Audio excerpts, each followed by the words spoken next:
अस्सलाम वालेकुम everyone, this is Mohammad Shaheen Ahmed. और आज की इस वीडियो में जिस टॉपिक को हम डिस्कस करने जा रहे हैं वो भी फ्रिक्शन से रिलेटेड है। और इस टॉपिक का नाम है बेसिकली हमारे पास टाइप्स ऑफ काइनेटिक फ्रिक्शन। हमने लास्ट वीडियो के अंदर ये देखा था कि फ्रिक्शन की कितनी टाइप्स हैं, तो हमने इसको 3 टाइप्स में कैटेगराइज किया था: स्टैटिक फ्रिक्शन, काइनेटिक फ्रिक्शन और लिमिटिंग फ्रिक्शन। जब बॉडी रेस्ट में हो तो उसे हम स्टैटिक फ्रिक्शन कहते हैं। उस स्टैटिक फ्रिक्शन की अगर कोई मैक्सिमम वैल्यू है तो उसे हम लिमिटिंग फ्रिक्शन कहते हैं। और अगर बॉडी मोशन में है तो वही लिमिटिंग फ्रिक्शन अब क्या कहलाता है? काइनेटिक फ्रिक्शन कहलाता है। तो आज की वीडियो स्टार्ट करने से पहले छोटी सी इन्फॉर्मेशन, हमारे चैनल को लाइक करें, सब्सक्राइब करें, बेल आइकन को प्रेस करें ताकि आने वाली वीडियोस की नोटिफिकेशंस आप तक पहुंचती रहे। चलिए वीडियो स्टार्ट करते हैं।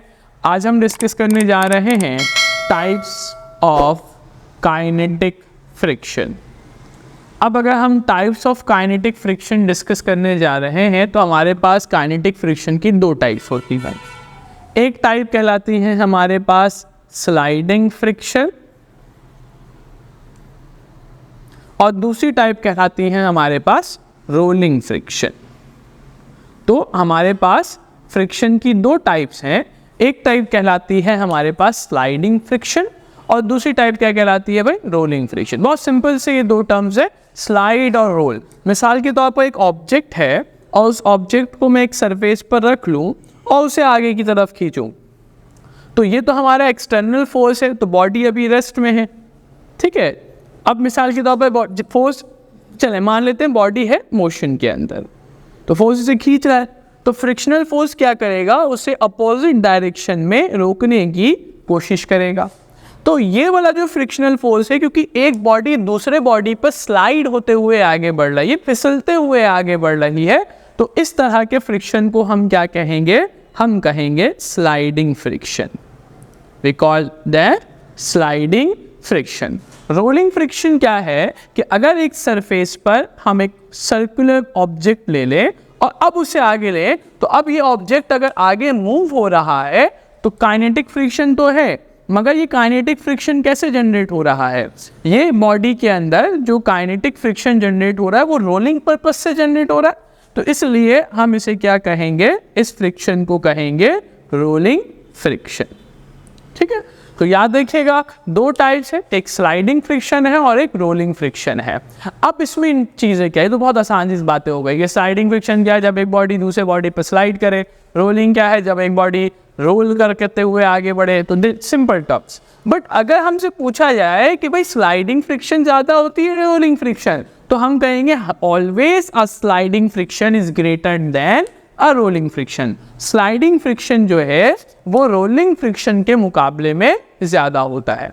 हमने अक्सर अपने आम जिंदगी में देखा होगा कि एक ऑब्जेक्ट है जिसको एक जगह से दूसरी जगह मुंतकिल करना है, उसको घसीट कर, धक्का देकर, स्लाइड करके ज़मीन पर लेकर जाना मुश्किल होता है। मगर उसी के मुकाबले में एक दूसरा ऑब्जेक्ट है जिसके नीचे व्हील्स लगे हुए हैं, पहिए लगे हुए हैं, और उसको एक जगह से दूसरी जगह लेकर जाना है, तो हल्के से फोर्स से भी हम उसको आगे बढ़ा सकते हैं। ऐसा क्यों? क्योंकि जब हम उस ऑब्जेक्ट को स्लाइड करते हुए आगे लेकर जाते हैं तो स्लाइडिंग फ्रिक्शन तो ज़्यादा है क्योंकि इस पर स्लाइडिंग फ्रिक्शन लगेगा। बट वही ऑब्जेक्ट व्हील्स के ज़रिए, पहियों के ज़रिए अगर रोल होता हुआ आगे जाता है तो रोलिंग फ्रिक्शन की वैल्यू कम है, तो ईजिली कम फोर्स से हम उसको एक जगह से दूसरी जगह क्या कर सकते हैं? मुंतकिल कर सकते हैं। अब ऐसा क्यों होता है? What is the reason behind कि स्लाइडिंग फ्रिक्शन ज़्यादा होता है और रोलिंग फ्रिक्शन कम होता है? इट्स ऑल अबाउट जो फ्रिक्शन है ना हमारे पास, ये फ्रिक्शन डिपेंड करता है अपॉन एरिया ऑफ कांटेक्ट। ये फ्रिक्शन जो है ये बेसिकली कांटेक्ट एरिया पर डिपेंड करता है। तो जितना ज़्यादा कांटेक्ट एरिया होगा ना उतना ज़्यादा फ्रिक्शन है। अब मैं कांटेक्ट एरिया पर भी आता हूँ, कांटेक्ट एरिया पर क्यों डिपेंड करता है, बट पहले से समझें। देखिए यहाँ पर जो स्लाइडिंग फ्रिक्शन है उसका ये कांटेक्ट एरिया है जिसको मैंने थोड़ा सा मार्कर से बोल्ड किया है, इसका कांटेक्ट एरिया बहुत ज़्यादा है। और रोलिंग फ्रिक्शन में देखिए कांटेक्ट एरिया बहुत कम है। तो जितना ज़्यादा आपका कांटेक्ट एरिया होगा ना उतना ज़्यादा उसमें फ्रिक्शन होगा, और जितना कम कांटेक्ट एरिया होगा उतना कम फ्रिक्शन होगा। अब सवाल है कांटेक्ट एरिया और फ्रिक्शन का क्या ताल्लुक है? तो पहली चीज़ समझते हैं कि फ्रिक्शन होती क्या है। देखिए फ्रिक्शन का ताल्लुक ये होता है कि फ्रिक्शन होती है इनपरफेक्ट सरफेस की वजह से। जब परफेक्ट आपका स्मूथ नहीं रहता, प्लेन नहीं होता, तो फिर उस दो सरफेस के कांटेक्ट में इनपरफेक्टनेस आती, जिसकी वजह से मोशन में क्या होता है, मुश्किलात होती है। मिसाल के तौर पर हम इसको ऐसे समझ लेते हैं कि अगर मेरे पास एक सरफेस है जो इस तरह से जिगजैग पर, और अगर मैं इस सरफेस पर इस ऑब्जेक्ट को आगे लेकर जाना चाहूँ तो इतनी आसानी से ये ऑब्जेक्ट आगे की तरफ नहीं जाएगा, क्योंकि सरफेस कैसा है, रफ सरफेस है, खुरदुरी ज़मीन है, खुरदुरा इलाका है, रफ सरफेस है। तो रफ सरफेस की वजह से हम कह रहे हैं कि इसमें फ्रिक्शन ज़्यादा होगा। तो आप देखें, जितना ज़्यादा ऑब्जेक्ट इसके साथ कांटेक्ट में आएगा रफ सरफेस के साथ, तो फ्रिक्शन उतना ज़्यादा होगा। एक थ्योरी तो ये हो गई। दूसरी थ्योरी ये कहती है, तो उसको हम केमिकल टर्मिनोलॉजी में समझते हैं, कि जब दो ऑब्जेक्ट आपस में कांटेक्ट में आएंगे तो एक तो मॉलिक्यूल्स होंगे इस ऑब्जेक्ट के, दूसरे मॉलिक्यूल्स होंगे इस सरफेस के, दोनों के दरमियान क्या होगा, इंटरमॉलिक्यूलर अट्रैक्शन। तो जितना ज़्यादा सरफेस एरिया बड़ा होगा उतने ज़्यादा मॉलिक्यूल्स कांटेक्ट में आएंगे, उतना ज़्यादा इंटरमॉलिक्यूलर अट्रैक्शन डेवलप्ड होगा, उस ऑब्जेक्ट को आगे जाने में उतनी ज़्यादा मुश्किलात आएगी। तो इसलिए हम कहते हैं कि जो फ्रिक्शन है वो कांटेक्ट एरिया पर डिपेंड करता है। दो वजूहात है, या तो रफ सरफेस हो या तो इंटरमॉलिक्यूल्स की ज़्यादा होने से इंटरमॉलिक्यूलर अट्रैक्शन ऑटोमेटिकली ज़्यादा हो जाएगा। तो इसलिए हम कहते हैं friction is depend upon the surface area. तो अब जो हम चीज़ डिस्कस करने जा रहे हैं वो फ्रिक्शन से रिलेटेड एडवांटेजेस है और डिसएडवांटेजेस है। तो डिसएडवांटेजेस से स्टार्ट करते हैं। अक्सर जब ठंड माहौल, विंटर सीजन होता है, ठंड ज़्यादा लगती है, हम अपने हाथों को रब करते हैं। ज़रा सोचिए इस रब करने की क्या वजूहात होती है। इस रब करने की एक ही वजूहात है कि हमारे हीट में हमारे जो पाम्स है वो गर्म हो जाए। अब ये गर्म कैसे हो गए, हीट कैसे जनरेट हुई, कि जब भी दो चीज़ों में फ्रिक्शन होता है ना, दैट फ्रिक्शन, अगर इन दो ऑब्जेक्ट के दरमियान फ्रिक्शन है तो ये फ्रिक्शन, एक याद रखिएगा, कॉज करेगा हीट एनर्जी को। तो ये सबसे बड़ा इम्पैक्ट है कि फ्रिक्शन क्या कॉज करता है, हीट एनर्जी कॉज करता है, जिसकी वजह से बहुत सारी मुश्किलात दरपेश आते हैं। क्या हो सकता है, it cause heat energy. Heat energy से क्या हो सकता है, हीट एनर्जी से आपकी इफ़िशियंसी, किसी भी मशीन की इफ़िशियंसी जो है वो डिक्रीज़ हो जाती है, शेल्फ लाइफ डिक्रीज़ हो जाती है। और क्या होगा, हीट जनरेटिंग से आपका जो मशीन है वो डैमेज हो सकता है ड्यू टू हाई हीट। ठीक है, जहाँ इस फ्रिक्शंस के कुछ डिसएडवांटेजेस हैं, वहाँ फ्रिक्शन के एडवांटेजेस भी हैं।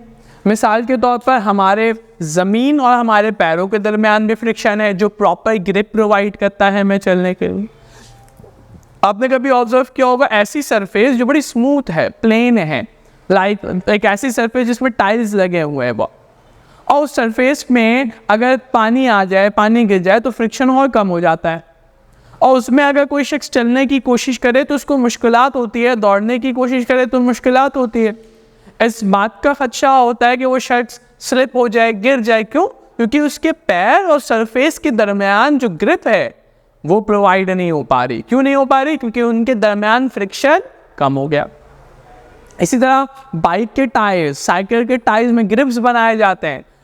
क्या बनाए जाते हैं? ग्रूव्स, कुछ हिस्से, पैटर्न्स बनाए जाते हैं। उन पैटर्न्स का मकसद ही यही होता है कि उन पैटर्न्स और रोड के दरमियान ग्रिप आए, फ्रिक्शन जनरेट हो, ताकि on the application of brakes वो चीज़ प्रॉपर रोड के साथ स्टक कर जाए, वरना क्या होगा, आपकी बाइक स्लिप कर जाएगी।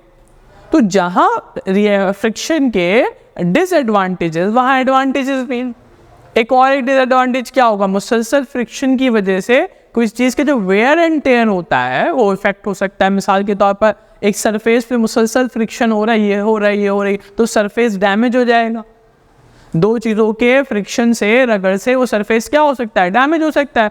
तो फ्रिक्शन के एडवांटेजेस भी है और डिसएडवांटेजेस भी। Sometime friction have advantage, sometime friction have disadvantage. तो उम्मीद है ये वीडियो आपको पसंद आई होगी। तो हमारे चैनल को लाइक करें, सब्सक्राइब करें, बेल आइकन को प्रेस करें, ताकि आने वाली वीडियो की नोटिफिकेशन आप तक पहुंचती रहे। शुक्रिया।